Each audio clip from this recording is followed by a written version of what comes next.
நடிகர் விஜய் எதுக்காக நான் இந்த டைம்ல அரசியலுக்கு வரணும்? அவரு நிறைய பாதிக்கப்பட்டாரோ? பாதிக்கப்பட்டாருங்கிற விஷயம் இருக்கா இல்லையான்னு எனக்கு தெரியாது பாலாஜி. பட் ஒன் திங் நான் கேட்டேன். ஆனால் என்னன்னா, நீங்கள் ஆரம்பிக்கும் போதே இவ்வளோ பெரிய ஸ்டார், இவ்வளோ பெரிய இடம், நம்பர் 1. இல்லைடா சாம், ஏதோ நடிக்கலான்னு வந்தேன். ஆனால் நம்ம ஃபேன்ஸு, நம்ம மக்கள் வந்து என்னை தூக்கி அப்படி உட்கார வச்சுட்டாங்க. என்னோட என்டையர் லைஃப், என்னோட என்டையர் கெரியரே வந்து என் ஃபேன்ஸுக்கு தான்டா டெடிகேட் பண்ணணும். ஏதோ பண்ணோண்டா நான் அப்படின்னே அந்த எண்ணம் இருந்துக்கிட்டே இருந்தது.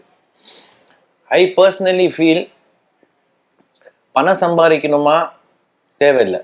500 கோடி ஒரு வருஷத்துக்கு, புகழ் அதுவும் இல்லை, நம்பர் 1 நல்ல லைஃப் ஸ்டைல்.